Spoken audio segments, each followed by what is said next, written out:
ನಮಸ್ತೆ ಅಸ್ಮದ್ಗುರುಭ್ಯೋ ನಮಃ. ಅಖಂಡಮಂಡಲಾಕಾರಂ ವ್ಯಾಪ್ತಂ ಯೇನ ಚರಾಚರಂ ತತ್ಪದಂ ದರ್ಶಿತಂ ಯೇನ ತಸ್ಮೈ ಶ್ರೀ ಗುರವೇ ನಮಃ.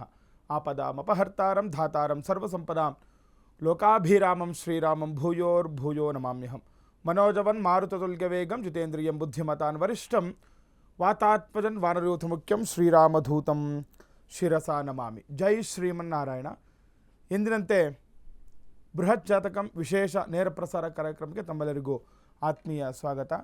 ಈ ಒಂದು ಕಾರ್ಯಕ್ರಮದಲ್ಲಿ ಪಂಚಾಂಗಗಳ ವಿಚಾರ, ದ್ವಾದಶ ರಾಶಿಗಳ ಫಲಾನುಫಲಗಳ ಜೊತೆಯಲ್ಲಿ ಧಾರ್ಮಿಕ ವಿಚಾರವಾಗಿ ಕೂಡ ಬಹಳಷ್ಟು ಮಾಹಿತಿಗಳನ್ನು ಹಂಚ್ಕೊಳ್ತಾ ಇದ್ದೀವಿ. ಈ ದಿವಸ ಧಾರ್ಮಿಕ ವಿಚಾರವಾಗಿ ನಾವು ಒಂದು ಮನೆಯ ನಿರ್ಮಾಣದ ಸಮಯದಲ್ಲಿ ಈ ಬೀದಿ ವಿಚಾರವಾಗಿ ಕೂಡ ನಾವು ಮಾತಾಡ್ತೀವಿ. ರೋಡ್ ಹಿಟ್ ಅಂತ ಹೇಳ್ತೀವಿ, ಬೀದಿ ಕುತ್ತು ಅಂತ ಹೇಳುವಂಥದ್ದು, ವೀದಿ ಕುತ್ತು ಅಂತ ಹೇಳುವಂಥದ್ದು. ಹಾಗಾಗಿ ಮನೆ ಕಟ್ಟುವ ಮೊದಲೇ ನಾವು ಯಾವೆಲ್ಲ ಕ್ರಮಗಳನ್ನು ನೋಡ್ಕೊಳ್ಬೇಕು ಅಥವಾ ಆಲ್ರೆಡಿ ಮನೆ ಕಟ್ಕೊಂಡಿರುವಂಥವ್ರು ಏನೆಲ್ಲ ಪರಿಹಾರಗಳನ್ನು ಮಾಡ್ಕೊಳ್ಬೇಕು ಅನ್ನುವಂಥದ್ದು ಕೂಡ ಇವತ್ತು ತಿಳಿಸ್ಕೊಡ್ತೀನಿ. ಇನ್ನು ಪಂಚಾಂಗಗಳನ್ನು ನೋಡಿದಾಗ ಸ್ಥಿತಿರ್ವಿಷ್ಣು ತಥಾವಾರು ನಕ್ಷತ್ರಂ ವಿಷ್ಣುರೇವಚ ಯೋಗಶ್ಚ ಕರ್ಣಂಚೈವ ಸರ್ವಂ ವಿಷ್ಣುಮಯಂ ಜಗತ್ತು. ತಿಥಿ, ವಾರ, ನಕ್ಷತ್ರ, ಯೋಗ ಮತ್ತು ಕರ್ಣಗಳನ್ನು ನಾವು ಪಂಚಾಂಗಗಳು ಅಂತ ಹೇಳ್ತೀವಿ. ಯಾರೆಲ್ಲ ಪ್ರಾತಃ ಕಾಲಗಳಲ್ಲಿ ಪಂಚಾಂಗಗಳ ಪರಿಜ್ಞಾನವನ್ನು ಹೊಂದಿರ್ತಾರೆ ಅವರಿಗೆ ಮಾಡುವಂತಹ ಶುಭ ಕಾರ್ಯಗಳಿಗೆ ಕೂಡ ಇದು ಅನುಕೂಲಗಳನ್ನು ತರುತ್ತೆ. ಯಾಕಂದರೆ ನೋಡಿ, ಇವತ್ತು ಉತ್ತರಾಯಣದಲ್ಲಿ ಇರುವಂತಹ ಉತ್ತರಾಯಣ ಪುಣ್ಯಕಾಲದ ಒಂದು ಕಡೆಯ ದಿನ ಅಂತಲೂ ಕೂಡ ನಾವು ಹೇಳ್ಬೋದು. ನಾಳೆಯಿಂದ ನಮಗೆ ದಕ್ಷಿಣಾಯಣ ಪುಣ್ಯಕಾಲ ಪ್ರಾರಂಭ ಆಗ್ತಾ ಇದೆ. ಅದಕ್ಕೋಸ್ಕರ ನಾವು ಈ ಬದಲಾವಣೆಗಳನ್ನು ನಾವು ತಿಳ್ಕೊಳ್ತಾ ಇರಬೇಕು. ಯಾಕಂದರೆ ದಕ್ಷಿಣಾಯಣ ಪ್ರಾರಂಭ ಆಗ್ತು ಅಂತಂದರೆ ಕೆಲವೊಂದು ಪೂಜೆ ಪುನಸ್ಕಾರಗಳಿಗೆ, ದೇವರ ಅನುಷ್ಠಾನಗಳಿಗೆ ತುಂಬ ವಿಶೇಷವಾಗಿರುವಂಥದ್ದು ಅಂತಲೂ ಕೂಡ ಹೇಳ್ತಾ ಇರ್ತೀವಿ. ಹಾಗಾಗಿ ಇದೆಲ್ಲ ತಿಳ್ಕೊಳ್ಬೇಕು ಅಂತ. ಹಾಗಾಗಿ ಈ ದಿನದ ಪಂಚಾಂಗ ನೋಡಿದಾಗ ಇದು ಪರಾಭವ ನಾಮ ಸಂವತ್ಸರ, ಉತ್ತರಾಯಣ, ಗ್ರೀಷ್ಮ ಋತು, ಆಷಾಢ ಮಾಸ. ಆಷಾಢ ಮಾಸದ ದ್ವಿತೀಯ ತಿಥಿ ಇರುವಂಥದ್ದು, ಎರಡನೇ ದಿವಸ ಇವತ್ತು ಗುರುವಾರ ಬಂದಿರುವಂಥದ್ದು. ಇವತ್ತು ಆಶ್ಲೇಷ ನಕ್ಷತ್ರ, ಸಿದ್ಧಿಯೋಗ, ಕೌಲವ ಕರ್ಣವನ್ನು ಪಂಚಾಂಗಗಳಲ್ಲಿ ನಾವು ತಿಳ್ಕೊಳ್ಬೋದು. ಇನ್ನು ಇದರೊಟ್ಟಿಗೆ ಈ ದಿನದ ರಾಹುಕಾಲ ಹಾಗೆ ಯಮಗಂಡ ಕಾಲಗಳನ್ನು ಕೂಡ ನಾವು ತಿಳ್ಕೊಳ್ಬೇಕಾಗುತ್ತೆ. ಶುಭ ಕಾರ್ಯಗಳನ್ನು, ಶುಭ ಪ್ರಯಾಣಾದಿಗಳನ್ನು ಮಾಡುವಾಗ ರಾಹುಕಾಲ ಮತ್ತು ಯಮಗಂಡ ಕಾಲಗಳನ್ನು ಬಿಟ್ಟು ನಾವು ಪ್ರಾರಂಭವನ್ನು ಮಾಡಬೇಕು ಅಂತ. ಈ ದಿನ ರಾಹುಕಾಲವನ್ನು ನೋಡಿದಾಗ 2 ಗಂಟೆ 2 ನಿಮಿಷದಿಂದ ಮಧ್ಯಾಹ್ನ 3 ಗಂಟೆ 38 ನಿಮಿಷದವರೆಗೆ ದಿನ ರಾಹುಕಾಲ ಇರುವಂಥದ್ದು. ಇನ್ನು ಯಮಗಂಡ ಕಾಲ 6 ಗಂಟೆ 2 ನಿಮಿಷದಿಂದ 7 ಗಂಟೆ 38 ನಿಮಿಷದವರೆಗೆ ದಿನ ಯಮಗಂಡ ಕಾಲ ಇರುತ್ತೆ. ಇನ್ನು ಗುಳಿಕ ಕಾಲವನ್ನು ನೋಡಿದಾಗ ಈ ದಿನ 9 ಗಂಟೆ 14 ನಿಮಿಷದಿಂದ 10 ಗಂಟೆ 50 ನಿಮಿಷದವರೆಗೆ ದಿನ ಗುಳಿಕ ಕಾಲವನ್ನು ನೋಡ್ಬೋದು. ಇನ್ನು ಬ್ರಾಹ್ಮಿ ಮುಹೂರ್ತ ತುಂಬ ವಿಶೇಷವಾಗಿರುವಂತಹ ಸಮಯ. ಬ್ರಾಹ್ಮಿ ಮುಹೂರ್ತ ನೋಡಿ, ದಿನನಿತ್ಯವೂ ಕೂಡ ಪ್ರಾತಃ ಕಾಲದಲ್ಲೇ ಬರುವಂಥದ್ದು. ಸೂರ್ಯೋದಯಕ್ಕೆ ಅನುಗುಣವಾಗಿ ಒಂದು 2-3 ನಿಮಿಷಗಳ ಕಾಲ ಒಂದು ಬದಲಾವಣೆ ಆಗ್ತಾ ಇರುತ್ತೆ. ಬಿಟ್ಟರೆ ಇನ್ನು ದಿನನಿತ್ಯವೂ ಕೂಡ ಪ್ರಾತಃ ಕಾಲದಲ್ಲಿ ಬರುವಂತಹ ಈ ಬ್ರಾಹ್ಮಿ ಮುಹೂರ್ತ ಯಾವುದಾದ್ರೂ ಮಂತ್ರಗಳನ್ನು ಜಪ ಮಾಡ್ಕೊಳ್ಲಿಕ್ಕಾಗಲಿ, ಸಿದ್ಧಿ ಮಾಡ್ಕೊಳ್ಲಿಕ್ಕಾಗಲಿ, ಅನುಷ್ಠಾನ ಮಾಡಿಕೊಳ್ಳೋರಿಗೆ, ಪೂಜೆ ಪುರಸ್ಕಾರಗಳನ್ನು ಮಾಡಿಕೊಳ್ಳೋರಿಗೆ ತುಂಬ ಪ್ರಶಸ್ತವಾಗಿರುವಂತಹ ಸಮಯ ಈ ಬ್ರಹ್ಮ ಮುಹೂರ್ತ ಅಂತಲೂ ಕೂಡ ನಾವು ಕರಿತೀವಿ. ಈ ದಿನ 4 ಗಂಟೆ 32 ನಿಮಿಷದಿಂದ 5 ಗಂಟೆ 17 ನಿಮಿಷದವರೆಗೆ ಈ ದಿನ ನಾವು ಬ್ರಾಹ್ಮಿ ಮುಹೂರ್ತವನ್ನು ನೋಡ್ಬೋದು. ಇನ್ನು ಈ ದಿನ ಸೂರ್ಯೋದಯ ಬೆಳಗ್ಗೆ 6 ಗಂಟೆ 2 ನಿಮಿಷಕ್ಕೆ ಸೂರ್ಯೋದಯವಾದರೆ ಸಂಜೆ ಸೂರ್ಯಾಸ್ತಮ 6 ಗಂಟೆ 50 ನಿಮಿಷಕ್ಕೆ ಈ ದಿನ ಸೂರ್ಯಾಸ್ತಮವಾಗುವುದನ್ನು ನಾವು ನೋಡ್ಬೋದಾಗಿದೆ. ಇನ್ನು ದ್ವಾದಶ ರಾಶಿಗಳು ಮೇಷ, ವೃಷಭ, ಮಿಥುನ, ಕಟಕ, ಸಿಂಹ, ಕನ್ಯಾ, ತುಲ, ವೃಶ್ಚಿಕ, ಧನಸ್ಸು, ಮಕರ, ಕುಂಭ ಮತ್ತು ಮೀನರಾಶಿ. ಈ 12 ರಾಶಿಗಳ ಜೊತೆಯಲ್ಲಿ ಧಾರ್ಮಿಕ ವಿಚಾರವಾಗಿ ತುಂಬ ವಿಶೇಷವಾಗಿರುವಂಥ ಮಾಹಿತಿ ತಿಳಿಸ್ಕೊಡ್ತಾ ಇದ್ದೀನಿ. ಮನೆ ಕಟ್ಟುವವರು ತಿಳ್ಕೊಳ್ಬೇಕು, ಅಥವಾ ಆಲ್ರೆಡಿ ಮನೆ ನಿರ್ಮಾಣ ಆಗಿರುವಂಥದ್ದು, ಅಥವಾ ಬಾಡಿಗೆ ಮನೆ ಹೋಗಿರುವಂಥದ್ದು, ಅಥವಾ ಏನಾದರೂ ವ್ಯಾಪಾರ ಉದ್ಯೋಗ ಸ್ಥಳ ಮಾಡ್ತಿರೋರಿಗೆ ಈ ಬೀದಿ ಕುತ್ತು ಅನ್ನುವಂಥದ್ದು ಬಹಳಷ್ಟು ಸಮಸ್ಯೆಗಳನ್ನು ಕೂಡ ತಂದು ಕೊಡುತ್ತೆ ಅಂತ. ಕೆಲವೊಂದು ಮಾರಕ ಬೀದಿ ಕುತ್ತು ಅಂತ ಹೇಳ್ತೀವಿ. ಇನ್ನು ಕೆಲವೊಂದು ಶುಭ ಕೂಡ ಇರುವಂಥದ್ದು. ಯಾಕಂದರೆ ಎಲ್ಲ ಬೀದಿ ಕುತ್ತುಗಳು ಕೂಡ ಅದು ಮಾರಕ ಆಗಿರೋದಿಲ್ಲ. ಹಾಗಾಗಿ ಯಾವುದೆಲ್ಲ ಶುಭ ಇರುತ್ತೆ ಅಥವಾ ಅಶುಭ ಯಾವುದಿರುತ್ತೆ, ಇದರಿಂದ ಏನೆಲ್ಲ ನಮಗೆ ಸಮಸ್ಯೆಗಳು ಬರುತ್ತೆ, ಆ ಸಮಸ್ಯೆಗಳಿಗೆ ಯಾವ ರೀತಿ ಪರಿಹಾರಗಳನ್ನು ನಾವು ಮಾಡಿಕೊಳ್ಬೇಕು ಎಲ್ಲವನ್ನು ಕೂಡ ಇವತ್ತು ನಾನು ತಿಳಿಸ್ಕೊಡ್ತೀನಿ. ಇನ್ನು ಪ್ರಥಮ ರಾಶಿ ಮೇಷರಾಶಿಯವರಿಗೆ ನೋಡೋಣ ಏನೆಲ್ಲ ಅನುಕೂಲಗಳಿದೆ ಅಥವಾ ಅನಾನುಕೂಲಗಳಿದೆ ಅಂತ. ಯಾರೆಲ್ಲ ಮೇಷರಾಶಿಯವರು ಬೆಳೆದಿದ್ರೆ ಇವತ್ತು ಭೂಮಿಗೆ ಸಂಬಂಧಪಟ್ಟಂಥ ವ್ಯವಹಾರದಲ್ಲಿ ಹೆಚ್ಚು ಅನುಕೂಲ ಉಂಟಾಗುತ್ತೆ ಅಂತ ಹೇಳ್ತಾ ಇದೆ. ಯಾರೆಲ್ಲ ಮೇಷರಾಶಿಯವರು ತಿಳ್ಕೊಳ್ಳಿ, ಇವತ್ತು ಭೂ ವ್ಯವಹಾರದಲ್ಲಿ ನಿಮಗೆ ಅನುಕೂಲಗಳು ಉಂಟಾಗ್ತಾ ಇದೆ. ಏನಾದರೂ ಭೂಮಿಗೆ ಸಂಬಂಧಪಟ್ಟಂತಹ ವ್ಯವಹಾರಗಳು ಅಥವಾ ಭೂಮಿ ಮಾರಾಟದ್ದು ಅಥವಾ ಖರೀದಿ ಮಾಡುವಂತಹ ಅವಕಾಶಗಳಿತ್ತು ಅಂತಂದರೆ ನಿಮಗೆ ಒಳ್ಳೆ ದಿನ ಅಂತ. ಯಾಕಂದರೆ ಆಷಾಢ ಮಾಸ ಮುಂದಿನ ದಿನಗಳಲ್ಲಿ ಕೆಲವೆಲ್ಲ ಈಗ ಶ್ರಾವಣ ಮಾಸ ಪ್ರಾರಂಭ ಆಗುತ್ತೆ, ಗೃಹ ಪ್ರವೇಶ, ಭೂಮಿ ಪೂಜೆಗಳು ಮಾಡ್ಕೊಳ್ಬೇಕು ಅಂದ್ಕೊಳ್ತಾ ಇರ್ತೀರ. ಇವಾಗ ಏನಾದರೂ ಅದ್ರ ಬಗ್ಗೆ ಒಂದು ವ್ಯವಹಾರಗಳನ್ನು ಮಾಡ್ಕೊಳ್ತಾ ಇದ್ರೆ ಇವತ್ತು ಅನುಕೂಲಗಳು ಬರುತ್ತೆ ನಿಮಗೆ. ಹಾಗಾಗಿ ಗುರುವಾರ ಕೂಡ ಆಗಿರೋದ್ರಿಂದ ಅದಕ್ಕೆ ಸಂಬಂಧಪಟ್ಟಂಥ ವ್ಯವಹಾರಗಳನ್ನು ಮಾಡ್ಕೊಳ್ಬೋದು. ಇವತ್ತು ಖರ್ಚುಗಳ ಬಗ್ಗೆ ಹೆಚ್ಚು ಗಮನವನ್ನು ಕೊಡಬೇಕಾಗುತ್ತೆ. ಆದರೆ ಮೇಷರಾಶಿಯವರು ಗಮನದಲ್ಲಿಟ್ಕೊಳ್ಳಿ, ಖರ್ಚಿನ ಮೇಲೆ ಹಿಡಿತವನ್ನು ಇಟ್ಕೊಳ್ಬೇಕು. ಧಾರ್ಮಿಕ ಕಾರ್ಯಕ್ರಮಗಳಿಗೆ ಭಾಗವಹಿಸುವ ಸಾಧ್ಯತೆಗಳು ಕೂಡ ಹೆಚ್ಚಾಗಿರೋದ್ರಿಂದ ಮೇಷರಾಶಿಯವರು ಎಲ್ಲಾದರೂ ಪೂಜೆ ಪುನಸ್ಕಾರಗಳು, ಅದರಲ್ಲೂ ಕೂಡ ಇವಾಗ ವಾರಾಹಿ ನವರಾತ್ರಿಗಳು ಕೂಡ ನಡೀತಾ ಇರೋದ್ರಿಂದ ಎಲ್ಲಾದರೂ ಅಮ್ಮನವರ ದೇವಸ್ಥಾನಗಳಿಗೆ ಹೋಗಿ ಒಂದು ದರ್ಶನ ಮಾಡಿಕೊಳ್ಳುವಂತಹ ಸೌಭಾಗ್ಯ ನಿಮಗೆ ಏನಾದರೂ ಅವಕಾಶಗಳು ಸಿಗ್ತರೆ ಇವತ್ತು ಹೋಗಿ ಅದನ್ನು ನೀವು ಉಪಯೋಗವನ್ನು ಮಾಡ್ಕೊಳ್ಬೇಕು ಮೇಷರಾಶಿಯವರು. ಇನ್ನು ವೃಷಭ ರಾಶಿಯವರಿಗೆ ಇದನ್ನು ನೋಡಿಕೊಂಡಾಗ ಈ ದಿನದಂದು ಹಣದ ವ್ಯವಹಾರದಲ್ಲಿ ವಿಚಾರದಲ್ಲಿ ಸ್ವಲ್ಪ ಎಚ್ಚರಿಕೆಯಿಂದ ಇರಬೇಕು. ಯಾರೆಲ್ಲ ವೃಷಭ ರಾಶಿಯವರು ಇದ್ದೀರಾ ಗಮನದಲ್ಲಿ ಇಟ್ಕೊಳ್ಳಿ.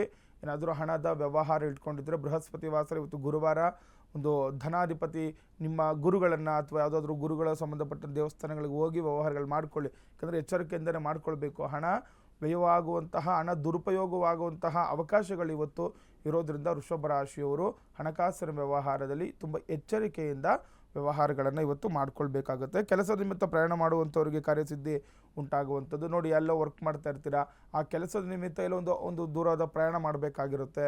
ಕೆಲವರು ಅಂದ್ಕೊಳ್ತಾ ಇರ್ತೀರ ಹೋದರೆ ಕೆಲಸ ಆಗುತ್ತೋ ಇಲ್ವೋ ಅಂತ. ಇವತ್ತು ಒಳ್ಳೆ ದಿನ ಇರೋದ್ರಿಂದ ನಿಮಗೆ ಹೋಗುವಂತಹ ಕೆಲಸ ಕಾರ್ಯದಲ್ಲಿ ಯಶಸ್ಸನ್ನು ಉಂಟಾಗುವಂಥದ್ದು, ನಿಮಗೆ ಆ ಪ್ರಯಾಣ ಯೋಗ ಕೂಡ ಇದೆ. ಇನ್ನು ವಿವಾಹ ಕೆಲಸ ಕಾರ್ಯದಲ್ಲಿ ಅನುಕೂಲಗಳು ಕೂಡ ಉಂಟಾಗ್ತಾ ಇದೆ ವೃಷಭ ರಾಶಿಯವರಿಗೆ. ವಿವಾಹಕ್ಕೆ ಸಂಬಂಧಪಟ್ಟಂತಹ ವಿಚಾರಗಳು ಕೆಲವರು ಆಷಾಢ ಮಾಸದಲ್ಲೂ ಕೂಡ ವಿವಾಹಗಳನ್ನು ಮಾಡ್ಕೊಳ್ತಾ ಇರ್ತಾರೆ. ಅಂಥವ್ರಿಗೆ ತುಂಬ ವಿಶೇಷವಾಗಿರುವಂತಹ ಶುಭಪ್ರದ ಅನುಕೂಲಗಳು ಬರುತ್ತೆ. ಅಭಿವೃದ್ಧಿ ಕೂಡ ವಿವಾಹದ ವಿಚಾರದಲ್ಲಿ ವೃಷಭ ರಾಶಿಯವರಿಗೆ. ಇನ್ನು ಮಿಥುನ ರಾಶಿಯವರಿಗೆ ನೋಡಿದಾಗ ಖಾಸಗಿ ಕಂಪನಿಯ ಉದ್ಯೋಗಿಗಳಿಗೆ ನಿರೀಕ್ಷಿತ ಸ್ಥಾನಪಲ್ಲಟ ಅಥವಾ ಹುದ್ದೆಯಿಂದ ಬದಲಾವಣೆ ಆಗುವಂಥ ನಿರೀಕ್ಷೆ ಇಟ್ಕೊಳ್ಬೋದು. ಯಾರೆಲ್ಲ ಈ ಖಾಸಗಿ ಕಂಪನಿಯಲ್ಲಿ ಮಿಥುನ ರಾಶಿಯವರು ಕೆಲಸ ಕಾರ್ಯಗಳು ಮಾಡ್ಕೊಳ್ತಾ ಇರ್ತೀರ, ಸ್ಥಾನಪಲ್ಲಟ ಆಗ್ಬೋದು ಅಥವಾ ನೋಡಿ ಹುದ್ದೆಯಲ್ಲಿ ಬದಲಾವಣೆ ಕೂಡ ನೀವು ಇವತ್ತು ನಿರೀಕ್ಷೆಯನ್ನು ಇಟ್ಕೊಳ್ಬೇಕಾಗುತ್ತೆ. ಏನೋ ಒಂದು ಬದಲಾವಣೆ ಆಗ್ಬೋದು ಅಥವಾ ನಿಮ್ಮ ಪೊಸಿಷನ್ ಏನಿರುತ್ತೆ ನಿಮ್ಮ ಸ್ಥಾನ ಒಂದು ಚೇಂಜ್ ಆಗುವಂಥದ್ದು, ಸ್ಥಾನ ಪಲ್ಲಟ ಆಗುವಂತಹ ಅವಕಾಶಗಳು ಕೂಡ ಇವತ್ತು ಮಿಥುನ ರಾಶಿಯವರಿಗೆ ಇರುತ್ತೆ. ಧಾರ್ಮಿಕ ಚಟುವಟಿಕೆಗಳಲ್ಲಿ ಪಾಲ್ಗೊಳ್ಳುವಿರಿ ಮತ್ತು ಖರ್ಚು ಹೆಚ್ಚಾಗುವಂಥ ಸಾಧ್ಯತೆ ಇರೋದ್ರಿಂದ ಖರ್ಚಿನ ಮೇಲೆ ಹಿಡಿತ. ಐಷಾರಾಮಿ ವಸ್ತುಗಳು ತೆಗೆದುಕೊಳ್ಳೋದು ಇವತ್ತೇನು ಮಾಡೋಕ್ಕೆ ಹೋಗಬಾರ್ದು, ಹಣದೊಂದು ವೆಚ್ಚ ಮಾಡಬಾರ್ದು ಅಂತ ಹೇಳ್ತಾ ಇದೆ. ಎಲ್ಲಾದರೂ ಪೂಜೆ ಪುನಸ್ಕಾರಗಳು ದೇವರ ಒಂದು ಧಾರ್ಮಿಕ ಚಟುವಟಿಕೆಗಳು ನಡೀತಾ ಇದ್ದರೆ ಅಲ್ಲಿ ಹೋಗಿ ಇವತ್ತು ನಿಮ್ಗೆ ಅದರಿಂದ ಮಿಥುನ ರಾಶಿಯವರಿಗೆ ಅನುಕೂಲಗಳು. ಕರ್ಕಾಟಕ ರಾಶಿಯವರಿಗೆ ನೋಡಿದಾಗ ಹಣಕಾಸಿನ ಸ್ಥಿತಿ ಸಾಧಾರಣವಾಗಿರುತ್ತೆ ಅಂತ ಹೇಳ್ತಾ ಇದೆ.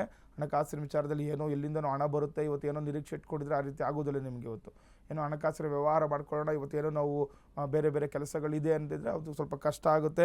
ಮನೆಯಲ್ಲಿ ಅನಿರೀಕ್ಷಿತ ಘಟನೆಗಳಿಂದ ಮಾನಸಿಕ ನೆಮ್ಮದಿ ಕೂಡ ಅಷ್ಟಾಗಿ ಇರೋದಿಲ್ಲ ಅಂತ ಹೇಳ್ತಾ ಇದೆ. ಅನಿರೀಕ್ಷಿತ ಘಟನೆಗಳು ಮನೇಲಿ ಎಲ್ಲವೂ ಚೆನ್ನಾಗಿರುತ್ತೆ, ಏನೋ ಮಾತಿಗೆ ಬೆಳೆಯೋದು ಅಥವಾ ಏನೋ ಅಂದ್ಕೊಂಡೇ ಇರುವಂತಹ ರೀತಿಯಲ್ಲಿ ಕೆಲವೊಂದು ಬದಲಾವಣೆಗಳಿಂದ ಏನಾಗುತ್ತೆ ಮಾನಸಿಕ ಕಿರಿಕಿರಿ ಅಂತ ಹೇಳ್ತೀವಿ. ಯಾರಿಗೇ ಆಗಲಿ ಮನೆಯಲ್ಲಿ ಏನಾದರೂ ಸ್ವಲ್ಪ ಬದಲಾವಣೆಗಳು ಆಗ್ತಾ ಇತ್ತು ಅಂತಂದರೆ ಸ್ವಲ್ಪ ಮಾನಸಿಕವಾಗಿ ಇದು ತೊಂದರೆಗಳು ಕೊಡುವಂತಹ ದಿನ. ಹೀಗಾಗಿ ನೆಮ್ಮದಿ ಇರೋದಿಲ್ಲ ಅಂತ ಹೇಳ್ತಿದೆ. ಕರ್ಕಾಟಕ ರಾಶಿಯವರು ಜಾಗೃತರಾಗಿರಿ. ವಾಹನ ಚಲಾವಣೆಯಲ್ಲಿ ಹೆಚ್ಚು ಎಚ್ಚರಿಕೆ ಇರಬೇಕು. ನೋಡಿ, ಮನೆಯಲ್ಲಿ ಏನೋ ಜಗಳ ಮಾಡ್ಕೊಂಡಿರ್ತೀರ, ಏನೋ ಮನಸ್ಸಿಗೆ ಹಾಕ್ಕೊಂಡಿರ್ತೀರ, ವಾಹನ ಚಲಾವಣೆ ಮಾಡುವಾಗ ನೀವು ಮನಸ್ಸಿಟ್ಟು ಗಾಡಿ ಓಡಿಸ್ಲಿಕ್ಕೆ ಆಗೋದಿಲ್ಲ. ಈ ರೀತಿಯ ಸಮಸ್ಯೆಗಳು ಬರುತ್ತೆ. ಇದರಿಂದ ಏನಾಗುತ್ತೆ ವಾಹನದಲ್ಲಿ ಕೂಡ ಅಪಘಾತಗಳಾಗುವಂಥ ಸೂಚನೆ ಇರೋದ್ರಿಂದ ಜಾಗೃತರಾಗಿರಬೇಕಾಗುತ್ತೆ ಇವತ್ತು ಕರ್ಕಾಟಕ ರಾಶಿಯವರು. ಸಿಂಹರಾಶಿಯವರಿಗೆ ಇದನ್ನು ನೋಡಿಕೊಂಡಾಗ ಕೃಷಿ ಕ್ಷೇತ್ರದಲ್ಲಿ ಹೆಚ್ಚಿನ ಬೆಳವಣಿಗೆ ಹಾಗೂ ಅಭಿವೃದ್ಧಿ ಅಂತ ಹೇಳ್ತಾ ಇದೆ.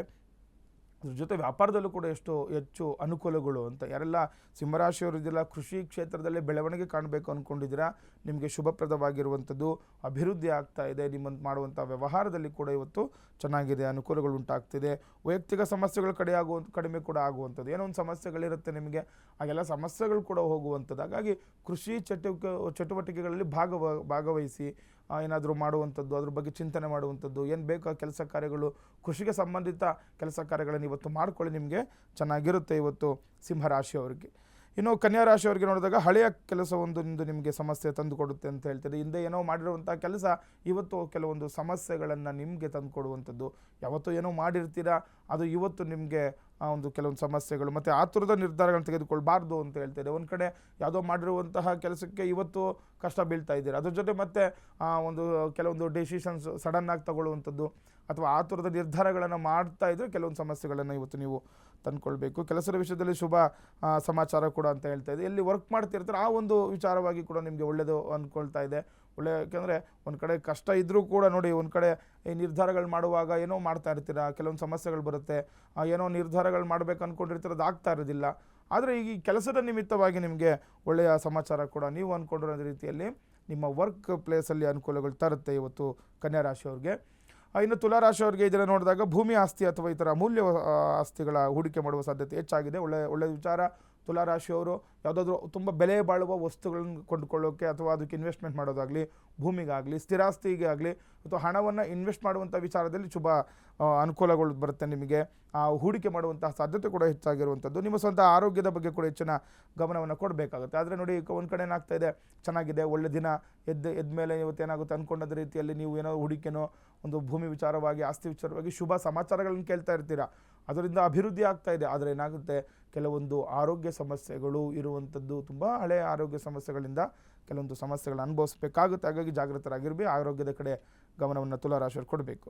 ವೃಶ್ಚಿಕ ರಾಶಿಯವರಿಗೆ ನೋಡಿದಾಗ ವ್ಯಾಪಾರದಲ್ಲಿ ಪ್ರಗತಿ ಕಾಣುತ್ತೆ ಅಂತ ಹೇಳ್ತಾ ಇದೆ. ಯಾರೆಲ್ಲ ವೃಶ್ಚಿಕ ರಾಶಿಯವರಿದ್ದೀರಾ, ವ್ಯಾಪಾರಸ್ಥರಿದ್ದೀರಾ, ವ್ಯಾಪಾರದಲ್ಲಿ ಏನಾದರೂ ಸಮಸ್ಯೆಗಳಿದ್ರೆ ಅದಕ್ಕೆ ಇವತ್ತು ಪರಿಹಾರ ಮತ್ತು ಪ್ರಗತಿ ಕೂಡ ಇರುವಂಥದ್ದು. ಕುಟುಂಬ ಸದಸ್ಯರಿಂದ ಬೆಂಬಲ ಸಿಗಲಿದೆ ಮತ್ತು ವೈಯಕ್ತಿಕ ಮತ್ತು ವೃತ್ತಿಪರ ಜೀವನದಲ್ಲಿ ಬೆಳವಣಿಗೆ ಈ ದಿನ ಉತ್ತಮವಾಗಿರುವಂಥದ್ದು. ನೋಡಿ, ಯಾರೆಲ್ಲ ಕುಟುಂಬದವರು ಕೂಡ ನಿಮಗೆ ಅನುಕೂಲಗಳು ಮಾಡ್ತಾ ಇದ್ದಾರೆ ಮತ್ತು ಏನು ಕೆಲಸ ಕಾರ್ಯ ಮಾಡ್ತಾ ಇರ್ತಾರೆ ಅಲ್ಲಿ ಕೂಡ ಅಭಿವೃದ್ಧಿ ಮತ್ತು ತುಂಬ ವಿಶೇಷವಾಗಿರುವಂತಹ ವೃತ್ತಿಪರ ಜೀವನದಲ್ಲಿ ಬೆಳವಣಿಗೆಗೆ ಇವತ್ತು ಒಳ್ಳೆಯ ದಿನ ಕೂಡ ನಿಮಗೆ ವೃಶ್ಚಿಕ ರಾಶಿಯವರಿಗೆ. ಇನ್ನು ಧನುರಾಶಿಯವರಿಗೆ ನೋಡಿದಾಗ ಇದನ್ನು ಉದ್ಯೋಗಸ್ಥರಿಗೆ ಇದನ್ನು ಕೆಲಸ ಕಾರ್ಯದಲ್ಲಿ ವಿಳಂಬ ಆಗುತ್ತೆ. ಸಾಮಾನ್ಯವಾಗಿ ಯಾರೆಲ್ಲ ಕೆಲಸ ಕಾರ್ಯ ಮಾಡ್ತಾ ಇರ್ತಾರೆ ಧನುಸು ರಾಶಿಯವರು ಸ್ವಲ್ಪ ವಿಳಂಬದ ದಿನ, ಅರ್ಧಾಷ್ಟಮ ಶನಿ ನಡೀತಿರೋದ್ರಿಂದ ಸಾಮಾನ್ಯವಾಗಿ ನಿಮ್ಮ ಕೆಲಸ ಕಾರ್ಯಗಳು ಅಷ್ಟು ಬೇಗನೆ ಆಗ್ತಾ ಇರೋದಿಲ್ಲ, ಸಮಸ್ಯೆಗಳು ಬರ್ತಾ ಇರುತ್ತೆ. ಹಾಗಾಗಿ ಇವತ್ತು ಕೂಡ ಒಂದು ನಿಧಾನಗತಿಯಲ್ಲಿ ಕೆಲಸ ಕಾರ್ಯಗಳು ಸಾಗುವಂಥದ್ದು ಇರುವಂಥದ್ದು, ವಿಳಂಬ ಆಗ್ತಾ ಇದೆ. ಕೆಲಸದ ಒತ್ತಡ ಕೂಡ ಹೆಚ್ಚಾಗುತ್ತೆ. ನಿಮಗೆ ಆರ್ಥಿಕ ದೃಷ್ಟಿಯಿಂದ ಉತ್ತಮ ದಿನ. ಆದರೆ ನೋಡಿ, ಸ್ವಲ್ಪ ಕೆಲಸ ಕಾರ್ಯದಲ್ಲಿ ನಿಧಾನಗತಿನೇ, ಸ್ವಲ್ಪ ಏನೋ ಸಮಸ್ಯೆಗಳು ಕೂಡ ಬರ್ಬೋದು, ವಿಳಂಬ ಆಗ್ಬೋದು. ಆದರೆ ಆರ್ಥಿಕ ದೃಷ್ಟಿಯಿಂದ ಹಣಕಾಸಿನ ವಿಚಾರದಲ್ಲಿ ಚೆನ್ನಾಗಿದೆ ಅಂತ ಹೇಳ್ತಾರೆ. ವ್ಯವಹಾರಗಳನ್ನು ಇದನ್ನು ಮಾಡಿಕೊಳ್ಬೋದು ಧನುರಾಶಿಯವರು. ಮಕರ ರಾಶಿಯವ್ರಿಗೆ ನೋಡಿದಾಗ ಇಂದು ನಿಮಗೆ ಅತ್ಯುತ್ತಮ ದಿನವಾಗಲಿದೆ ಅಂತ ಹೇಳ್ತಿದೆ. ಮಕರ ರಾಶಿಯವ್ರಿಗೂ ಕೂಡ ಒಳ್ಳೆ ದಿನ. ಬೆಳಗ್ಗೆ ಎದ್ದ ತಕ್ಷಣ ದೇವರನ್ನ ಪ್ರಾರ್ಥನೆ ಮಾಡ್ಕೊಳ್ತಾ ಕೆಲಸ ಕಾರ್ಯಗಳ ಕಡೆ ಗಮನವನ್ನು ಕೊಡಬೇಕು. ಇವತ್ತು ನೀವು ಒಳ್ಳೆಯದಾಗುತ್ತೆ, ನಿಮಗೆ ಅನುಕೂಲಗಳಿದೆ. ಕೆಲಸದ ಸ್ಥಳದಲ್ಲಿ ನಿಮಗೆ ಹೊಸ ಜವಾಬ್ದಾರಿಗಳು ಕೂಡ ಹೆಚ್ಚಾಗಿರುತ್ತೆ ಅಂತ ಹೇಳ್ತಾರೆ. ಮತ್ತು ಆರೋಗ್ಯದ ವಿಚಾರದಲ್ಲಿ ಹೆಚ್ಚು ಜಾಗ್ರತೆ ವಹಿಸಿ, ಆರೋಗ್ಯದ ಕಡೆ ಸ್ವಲ್ಪ ಗಮನ ಕೊಡಿ. ಇನ್ನು ಮಿಕ್ಕಿದೆಲ್ಲ ತುಂಬ ಚೆನ್ನಾಗಿದೆ, ಅಂದ್ಕೊಂಡ ರೀತಿಯಲ್ಲಿ ಕೆಲಸ ಕಾರ್ಯಗಳಾಗುತ್ತೆ. ಎಲ್ಲಿ ಕೆಲಸ ಮಾಡ್ತಿರ್ತೀರ ಅಲ್ಲಿ ಕೂಡ ನಿಮಗೆ ಇವತ್ತು ಹೊಸ ಹೊಸ ಜವಾಬ್ದಾರಿಗಳು ಕೂಡ ಸಿಗುವಂಥದ್ದು ಇವತ್ತು ಮಕರ ರಾಶಿಯವ್ರಿಗಾಗುತ್ತೆ.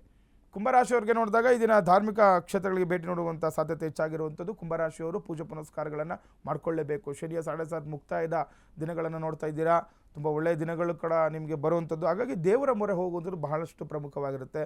ಅದರಲ್ಲೂ ಕೂಡ ಇವತ್ತು ಗುರುವಾರ ಆಗಿರೋದ್ರಿಂದ ಗುರುಗಳನ್ನು ದರ್ಶನ ಮಾಡುವಂಥದ್ದು ಅಥವಾ ಗುರುವಿಗೆ ಸಂಬಂಧಪಟ್ಟಂತಹ ಪೂಜೆ ಪುನಸ್ಕಾರಗಳು, ಧ್ಯಾನಗಳನ್ನು ಅಥವಾ ಭಜನೆಗಳನ್ನು ಮಾಡುವಂಥದ್ದು ತುಂಬ ಒಳ್ಳೆಯದಾಗುತ್ತೆ ಇವತ್ತು ಕುಂಭರಾಶಿಯವರಿಗೆ.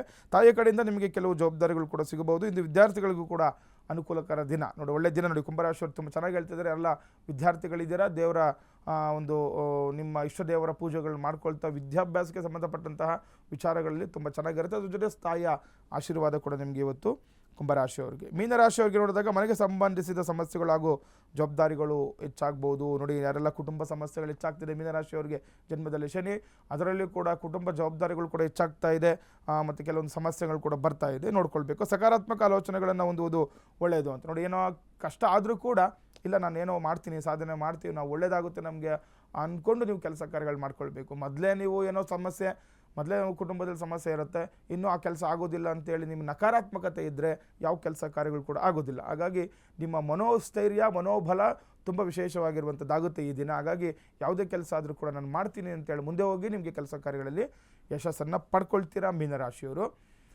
ಇನ್ನು ಧಾರ್ಮಿಕ ವಿಚಾರವಾಗಿ ತುಂಬ ವಿಶೇಷವಾಗಿರುವಂಥ ಮಾಹಿತಿ ಹಂಚ್ಕೊಳ್ತಾ ಇದ್ದೀನಿ. ಏಕೆಂದರೆ ತುಂಬ ಜನ ಇವಾಗೆಲ್ಲ ಒಂದು ಮನೆ ಕಟ್ಕೊಳ್ತಾ ಇರ್ತೀರಾ, ಸೈಟ್ ತೊಗೊಳ್ತಾ ಇರ್ತೀರಾ. ತುಂಬ ಕಷ್ಟಪಟ್ಟು ಒಂದು ಮನೆ ಕಟ್ಟುವಂಥದ್ದಂದರೆ ತುಂಬ ಸಾಮಾನ್ಯ ವಿಚಾರ ಅಲ್ಲ. ಅದರಲ್ಲೂ ಕೂಡ ಯಾರೋ ಮನೆ ಕಟ್ಕೊಂಡ್ಬಿಟ್ಟಿರ್ತಾರೆ, ಮನೆಗೆ ಹೋದ್ಮೇಲೆ ತುಂಬ ಸಮಸ್ಯೆಗಳು ಗುರುಗಳೇ ಅಂತ ಹೇಳ್ತಾರೆ. ಎಲ್ಲದನ್ನು ಕೂಡ ಜಾತಕ ನೋಡೇ ಪರಿಶೀಲನೆ ಮಾಡಲಿಕ್ಕೆ ಆಗೋದಿಲ್ಲ. ಹಾಗಾಗಿ ಮನೆಯ ವಾಸ್ತು ಕೂಡ ಬಹಳಷ್ಟು ಪ್ರಮುಖವಾಗಿರುತ್ತೆ. ಅದರಲ್ಲೂ ಕೂಡ ತುಂಬ ಜನ ಮನೆ ಕಟ್ಟುವಾಗಲೇ ನೀವು ಯಾವ ಆಯ ಇರಬೇಕು, ಮನೆಗೆ ಎಷ್ಟು ಇದಿರಬೇಕು ಎಲ್ಲ ಕೂಡ ನೋಡ್ಕೊಂಡಿರ್ತೀರ. ಆದರೂ ಕೂಡ ಕೆಲವೊಂದು ಸಮಸ್ಯೆ ಈ ವೀದಿ ಕುತ್ತು ಅಂತ ಹೇಳ್ತಾರೆ, ರೋಡ್ ಹಿಟ್ಟಿಂದ ಬರುವಂತಹ ಸಮಸ್ಯೆಗಳು ತುಂಬ ದೊಡ್ಡ ವಿಚಾರವಾಗಿ ಬರ್ತಾ ಇರುತ್ತೆ. ಹಾಗಾಗಿ ಕೆಲವೊಂದು ಪರಿಹಾರ ಕೂಡ ಮಾಡ್ಕೊಂಡಿರ್ತೀರ.